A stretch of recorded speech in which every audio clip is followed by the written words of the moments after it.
Boogie Machine. All right, well, hey, good morning, everybody. Thanks for coming out to our session today. My name is Joe Amendola, and I'm from Windermere High School in Florida. I'm going to introduce Jim Baker here in just a couple of minutes. And we're here to share with you guys a little bit about what we do in our APUSH classroom. We've called it APUSH 360, and it's basically a way, we use an open classroom model in order to reach a more diverse group that we used before. So we're going to share with you some of the things that we do, and while it's not meant to necessarily be copied word for word, hopefully what we hope you guys leave with today is a couple of tips or tricks or things that you can adapt to your classroom, in your community, at your school, with your students. Walk away with some things that will be there as well. There's one word that I want to keep in mind, or I'd like you to keep in mind as we go through this, and that's choice. Our model is based on choice, and so we're going to talk about, that's the word of the day. We're going to talk about that. First, I'm going to turn things over to my friend and colleague, Jim Baker. He's going to share with you guys kind of how we came to this system and why we think it's a good idea and sort of where we were and where we're going from here. So let me turn it over to Jim Baker. Thank you, Joe, and thank you everyone for choosing to be here today.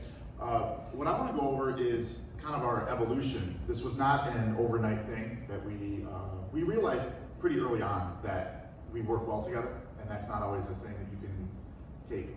It's not a guarantee when you're paired with people to be colleagues.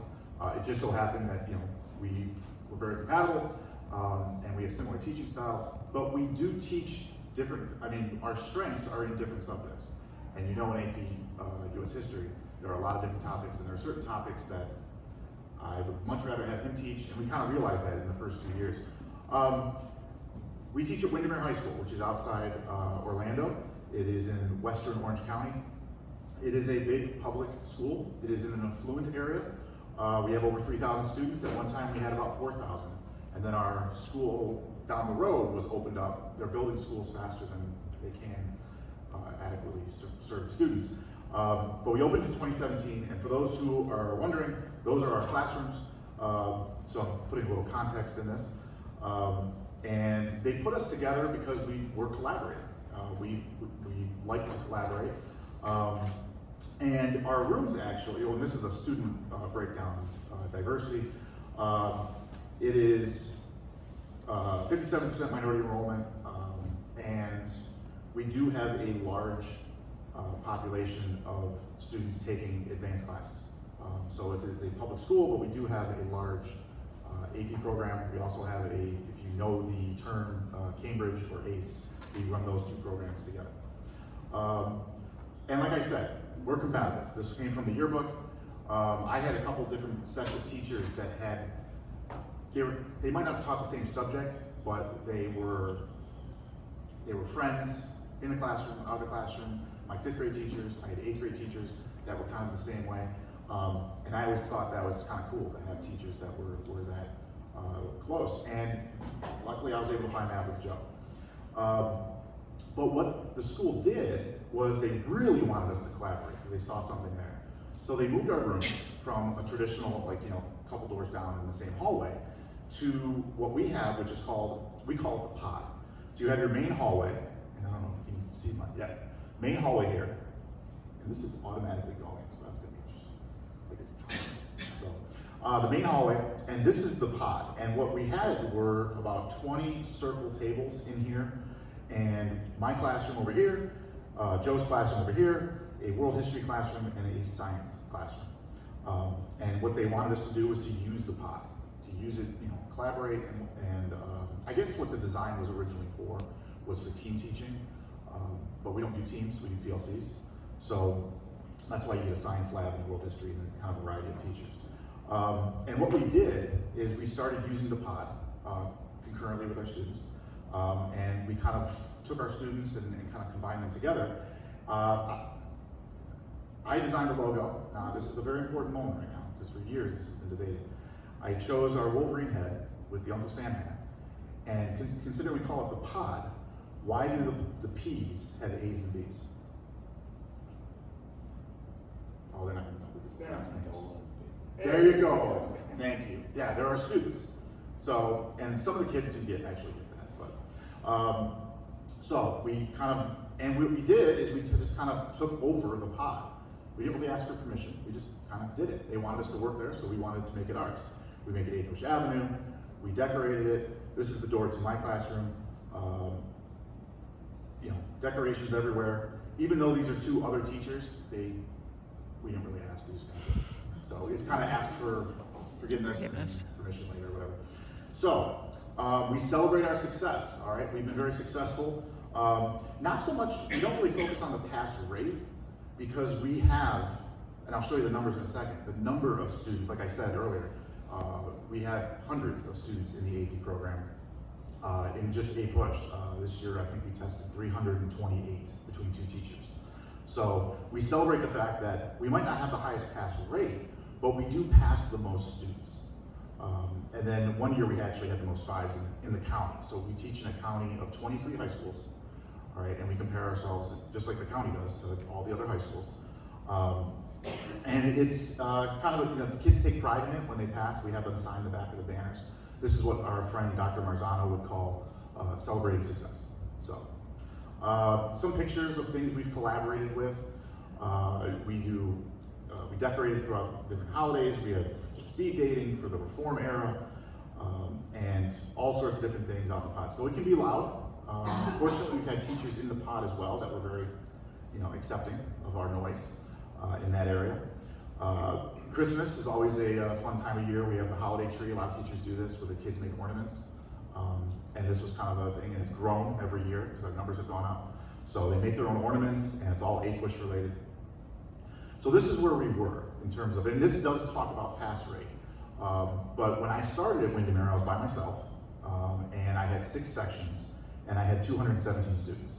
And it was the first time I ever taught APUSH, and I did not know what I was doing. And you know, I wasn't happy with the scores. That's why the little asterisk is next to the 217.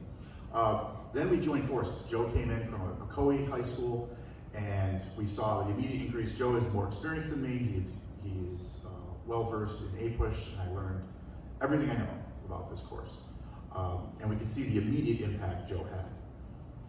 Then we get the COVID DBQ year, and we kind of, you know, we increased, but notice our numbers.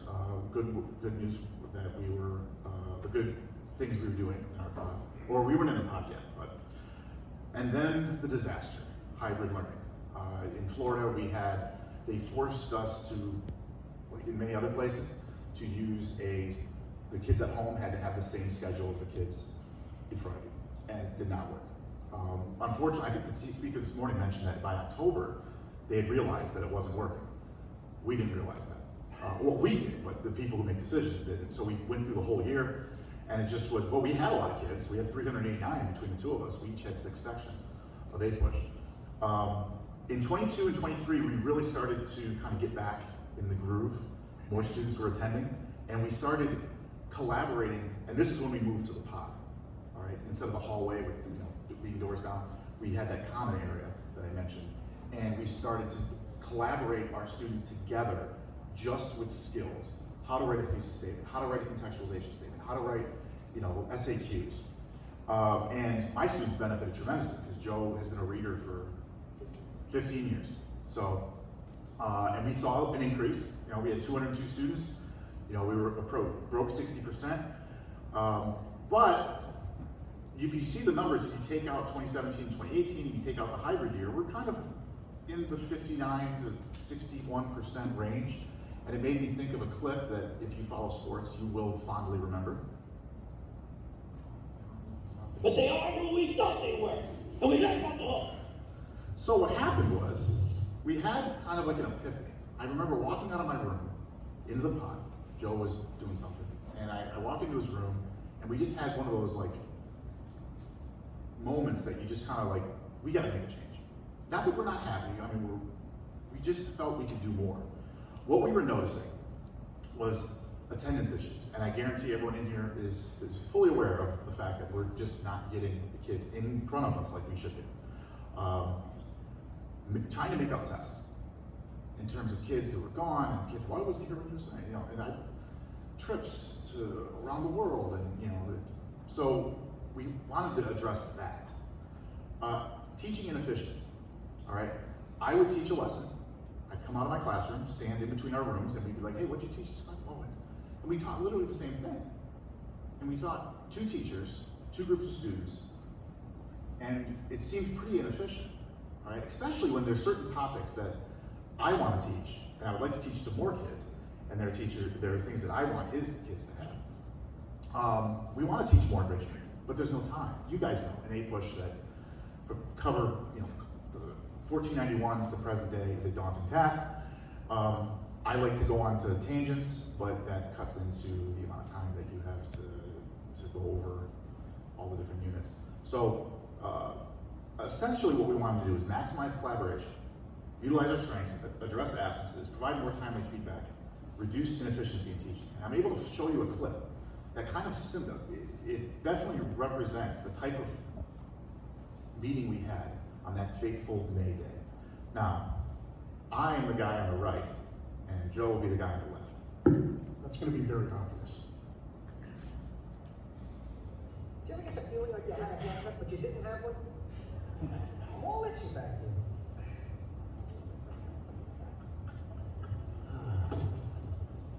What? What is this? What are we doing?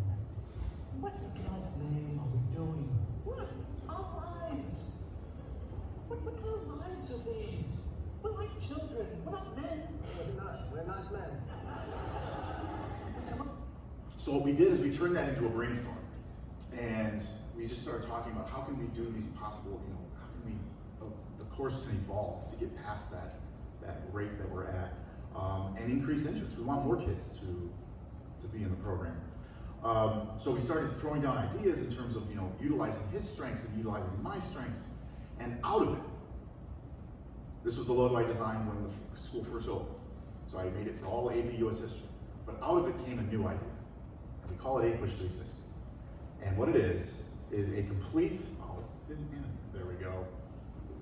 It's a complete change, a complete reversal in what we were doing before. All right, hang on. If it's a complete reversal, should it have been a 180? Well, we already made the logo. We had a good friend of ours point that out, that wouldn't it be a 180? And I'm like, so again, as you can tell, we're fans of Seinfeld. We thought of the episode with Kramer when he's protesting mail. Why does this dummy have a bucket on his head? Because we're blind to their tyranny. Then shouldn't you be wearing the bucket? Yeah, move along, Betty. Basically what I told my wife, I'm like, hey, we made the logo, we're moving on. So yes, it should be a 180, it's 360.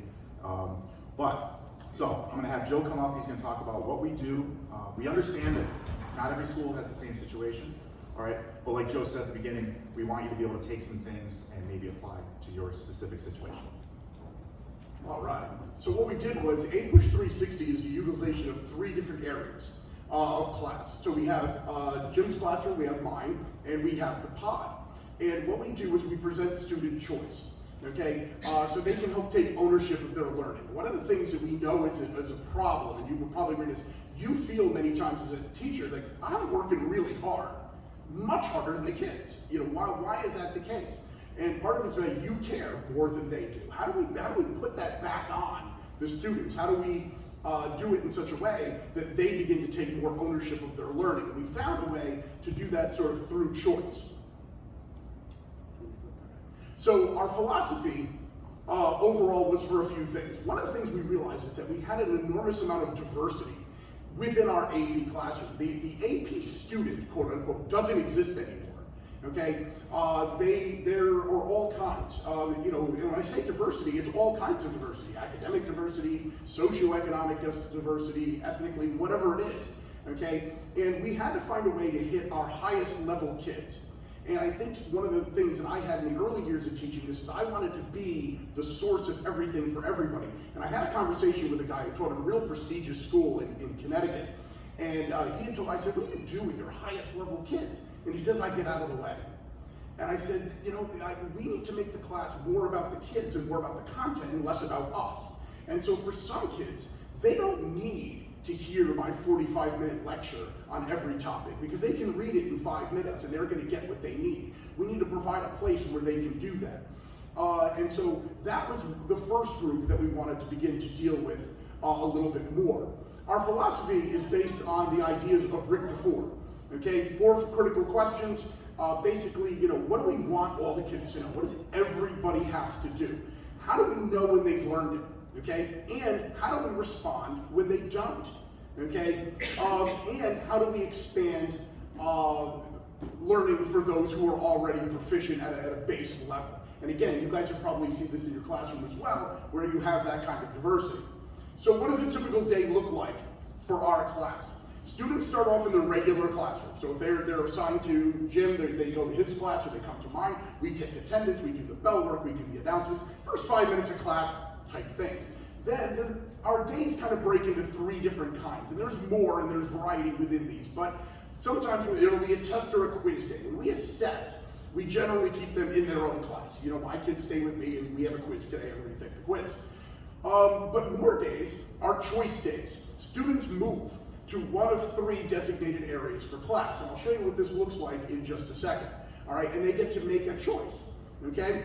And sometimes we pull them all out into the pod because we have an area and we can seat 75 or so in there, and we'll team teach a whole lesson to the whole group. So again, those are the 3, again, there's more within that, but those are the 3 ways that we do it. And this looks like, this is a schedule that we would give the students every week, okay? And you can see on the schedule that on Monday, all right, I'm doing a particular lesson, Baker is doing a particular lesson, and they could also choose to self-study.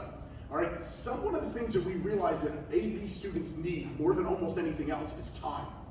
Now, I don't know how old you guys are, and you probably can't tell by how young I look, but when I was in their study hall, kids had more free time. They didn't take 5 AP classes, okay? They didn't play every sport, they weren't in every club. I used to think that it was nonsense when kids would come and they go, well, I don't have time. And I go, and I'd say the same thing that we all said, right? You got 24 hours just like everyone else, Then I began to realize they're right, they don't. And so we wanted to build in flex time into our day that would allow them to use time in a way that they feel is most efficient.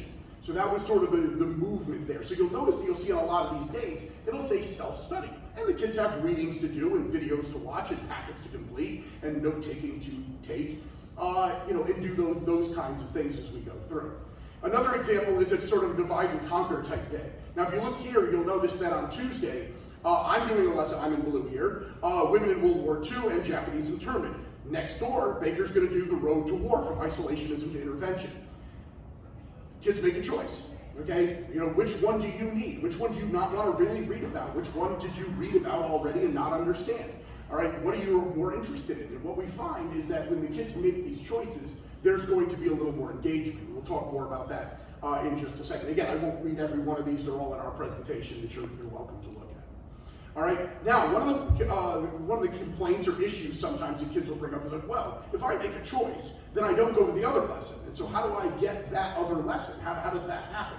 With the biggest topics, when we can, we'll do what we call rinse and repeat. So if you look at Thursday and Friday here, Baker and I are both doing the same lessons both days as a repeat. So if a student went to one day, they would go to the other day. Now you can't always do that or you're not saving the time that you're hoping to save, but we try to do it with maybe some of the bigger things that we try to do.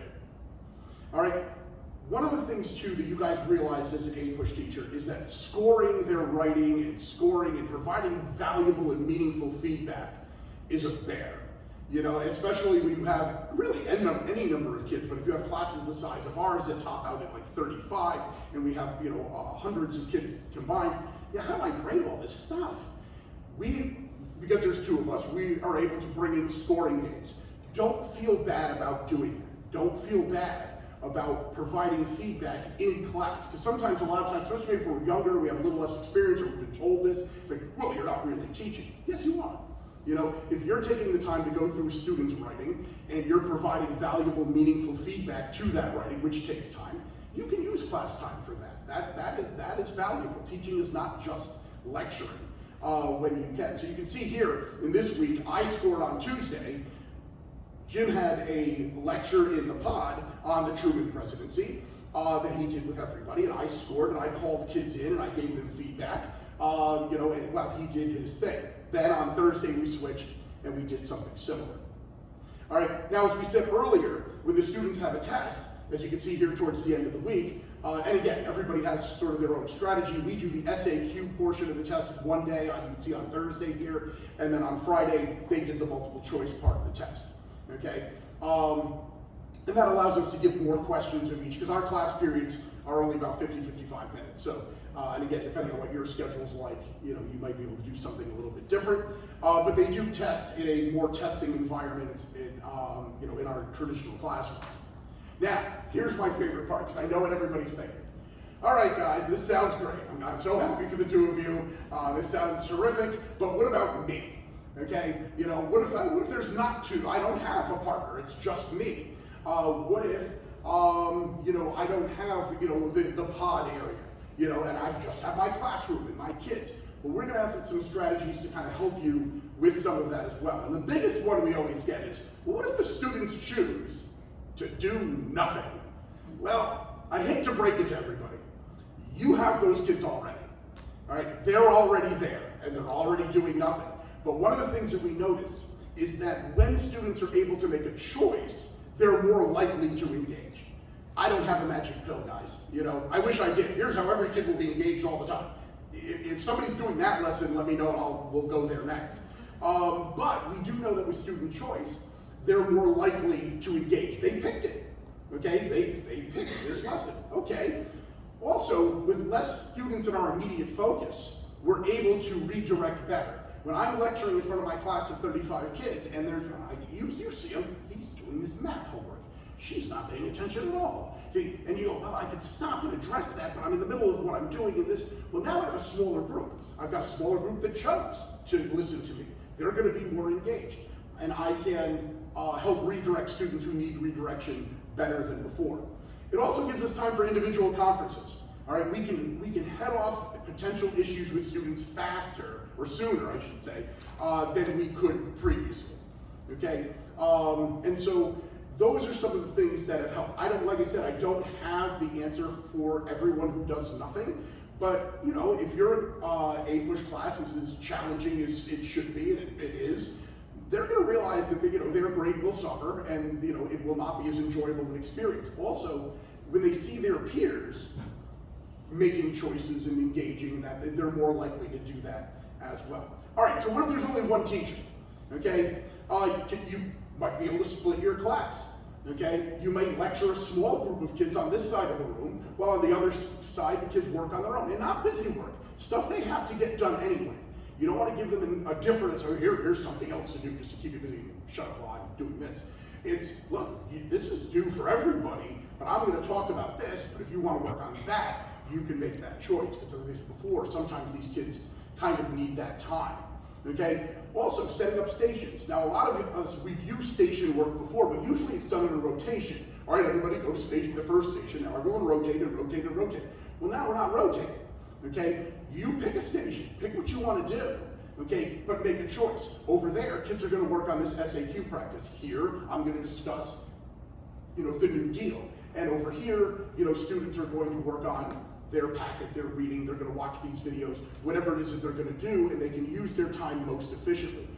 You have students that are very strong readers, and so therefore they might not need to listen to you ramble on about whatever you're going to ramble on about, okay, because they read it and they got it. You got other kids who struggle very much with their reading. They need that lecture, okay? So keep choices. What if you don't have a pod, okay? Consider non-traditional desk structures, okay? Think outside the box on that. Think elementary school. Remember, everybody ever see an elementary school classroom? Over here is the history area, and over here we have the reading area, and over here we do this. And you can do that, okay, in your classroom as well. I think the thing that you want to keep in mind is don't be afraid. We'll talk more about this in a second, but don't be afraid to take those chances, okay? That's an important thing to keep in mind. So here's some things that we do like. Jim talked about this earlier. We get to teach to our strengths. Okay, we've all lectured a topic that we don't really know that much about. The Great Awakening. But we were, what's that? The Great Awakening. Yeah, there you go. You teach them. Students benefit when you're excited about the topic. They benefit when you know what you're talking about. And so we are able to teach you, and it keeps us going. It keeps us motivated. It keeps us that kind of thing. Gave students ownership of the course. We're not the only ones doing the work. Okay, that's really important. Also, consistency in the program. All right, we teach in a place, and maybe you do too, where if there's differences between teachers, you're getting that parent phone call. Well, you know, in Mr. Baker's class, they never do that. All right, Mr. Baker, da, da, da, da, da, da. Well, this helps eliminate those phone calls. The APUSH program does this. All right, regardless of whether they're in your class or his class or my class or anybody else's, that's good for parents, okay? Because nobody got the bad teacher. They all got the bad teacher, as it turns out. They're all equally as bad. It impacts more students. We'll show you in a minute that we have gotten some good feedback from this, and we're able to reach kids at various different levels, and really more enrichment. You know, we've all made sacrifices. Oh, I love talking about this event or that event that's on the fringe. Or, is it in the CED? No, it's not, but it's a really great story. You know, and now he'll do a lesson that he does on the Johnstown flood. Okay, great. He does a whole class period on it. Kids go there and they want to hear that. I do one on music of the Vietnam War era. Okay, again, are they going to get a question on the AP exam on that? Probably not. All right, but there it is for kids who are interested in that. So, a couple things I just want to add to the what we liked is when you're teaching the stuff you really enjoy, how it just, you guys know, how it invigorates you. And you know, if I had to teach the Great Awakening, it's going to be, no one's going to be awake. And you know, Joe does a much better job with that. The ownership of the course, consistency in the program, and the enrichment opportunities. I mean, it's great at the end of the year when I'm seeing his kids, who I view as my own as well, go in to take the test, and they come out to me just as much as they would come to him and tell me, oh, the test was this and this. The thing he mentioned about the Johnstown flood, there was a real surprising phone call we got this year from a parent, and it was one of his students. But the parent I had a history with, and she made a phone call, and the enrichment lesson I did, she was raving about. And that was a choice that kid took advantage of that day, and he, you know, so it reaffirmed kind of what we were doing. What we would change, obviously, it's not perfect. We've done it now for 2 years in terms of this, and we actually debated when we first started this. It was a little nervous. We said, okay, we're going to do this, but on the first day, maybe we go the first 9 weeks traditional, and then we wean them in. But then we had the same guy who pointed out the problems with being APUSH 360. He said, no, first day, start from day one, and we do. Both years that we've done this, we start with we take attendance, and we go right to the pot. We don't let them think in terms of, his class, my class, and it's worked. And I'm glad we did it that way. That we didn't kind of set it up as, well, we're separate, but then we come together. Let me go back. Some of the things we would change though. And this goes for both years. We didn't do as many one-on-one conferences as we had hoped for, especially the first year. We made more an attempt the second year. In the third year, we're hoping to make even more of an attempt. And quicker to limit choices. We see the students fairly early on who are not emotionally or academically mature enough to make these choices on a daily basis. We've got to be quicker with that. You know, having conferences, reaching out to parents and telling them about how the course goes and how it is at our school. Our feedback from students, parents, admin has been positive. This was kind of the feedback we got a lot the first year. I'll be honest, the second year, our feedback was more thorough. Like, they were much more, they knew what to expect going in. That first year group who just graduated, it was completely new to them. The second group, the criticisms were way more specific. All right, and we're taking that and we tell them we use this. We made a big change when it came to how they take notes in class. All right, the first year group said, well, we want to be able to take our own notes and not have to do your reading guide. Okay, that's what we did last year. All right, we tell them that, and to kind of tell them, hey, be honest with this survey. It has been positive. And again, focusing on choice. So I don't want to get hung up on pass rates, all right? And we all know that we had a recalibration, all right? We recalibrated 2 years ago. So it threw off the numbers. So it's not a simple comparison. This year we didn't do it this because they recalibrated the scores and the pass rates all went up. What I want to focus on, APUSH 360 year one, we went up to 81.6 and we tested 234 students. What I want to focus on is we went up 30 kids, which is good, obviously, but we also increased our performance against the state of Florida and our county. So that's what we can compare apples to apples. And then this past year, we went to 85, and again, the student numbers went up. That's something we're really proud of, that we got more kids to pass with a 3, 4, or 5. So we are projected at 355 students between the two of us this year, and we'll have 10 sections. Now, one of the things we benefit from is the fact that our schedules, this was a fight with administration, was lining up our schedules. And admin doesn't like to do that because they want to be able to have offerings and stuff. There is a class period at our school that we do not teach APUSH. Guess what? That's okay. And that's what we told admin. We don't offer every class period at all. I mean, no school does. We don't offer advanced music every single class period, all right? The students have adapted, all right? So if you have a co-teacher that you want to teach with, and that's the argument they come back with, one thing you can say is we don't offer every period. And so we were able to benefit from that. But one thing you can do is try it, all right? If you have a teacher, you have 2 teachers at your school, and you're teaching APUSH your 3rd period, try this to an extent where for this lesson, I'm teaching this and they're teaching that, and have them choose. All right, see how it goes. See how they do in the next test. We've gone up 123 students, so if this number holds, we'll have gone up 123 students in 2 years. And this was from also the survey that we give them every May after the test. We're proud of this. So, recap and conclusion, Joe. All right, let's recap and conclude. All right, the key word, as I said when we opened, is choice. Okay, no matter how it's implemented, it doesn't have to be big and grandiose, and some of the things that we've worked to. The thing that we're sharing with you now, we worked up to. Okay, so it could be something a little more simple. All right, and again, you know your students best, you know your community best, you know what your expectations of your administration are, and things like that. So it all has to sort of fit in there. One of the things also too is some of you may be sitting here going, well, geez, man, I don't know, my administration is never going to go for really anything like this.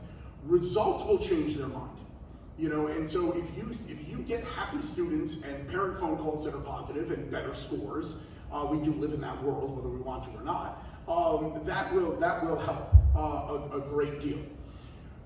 Baker said this a long time ago, and I've always kind of held on to it. Do no harm. Here's the thing. Whatever's going on in your class, you're not making it worse. Okay? There's no kid in your class that's going to know less history because of the way you taught your class. They're not going to walk out in May or June knowing less than they walked in September. You can't mess them up. And I think a lot of us, we teach from a position of fear when it comes to that. So, oh, well, if I do this lesson, and what if it doesn't work? Okay, it's fine. We do it all the time. We highlighted some of the good stuff, okay? But we've done lessons, we've done breakout sessions. Okay, everybody has a choice. I've had mornings where no one chose me. I guess we're gonna scrap that one. And I've done ones where I go, geez, that didn't quite have the impact I was hoping for. It didn't work. Okay, so I did it first period that way. Second period, I changed it. Or I made a note to change it for next time, or whatever it is. We all do those kinds of things. I think the real thing here is don't be afraid. Don't be afraid to take chances and break out a little bit and do those types of things. So what do we know? We know that our grades are up. Our in-class grades are up, the A, B, C, D, F grades that we get. Our enrollment, as you saw with Baker's part of the presentation there, are up. And kids talk. Kids are joining our class and they're registering for it in larger numbers because their friends liked it. Their older brother liked it. Whatever it is. The feedback has been overall positive. We have had a couple of parents, okay, who went, oh, I'm not so sure about this. But when they found that their kids were being successful, okay, that kind of changes minds. We also, to be honest, had a kid where, my son can't do, okay, so your son doesn't get choices. He's in my class, so whatever I'm doing, that's what he's doing. And we've also had to do that for kids who fall behind, or students who, hey, you don't get to make the choice because you're making choices that are not increasing your skill level, your ability, your grades. So no, you are going to come to my SAQ training today. Because you know why? Because your SAQ was terrible.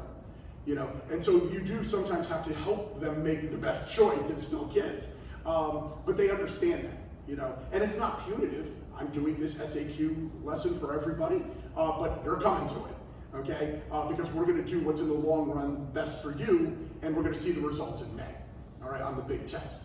And again, it gives some kind of ownership. Students feel powerless in school, all right? Bells ring, they go here, they do what they're told, they eat when they're supposed to. You know, they have in this deal, hey, you know what? I get to make a choice in my own education. We had students who choose that they work independently most of the time. But you know what? They can do that. And we had to put our egos aside and say, hey, you know what? Billy is super smart, okay? And he can do this kind of without me. And that's okay.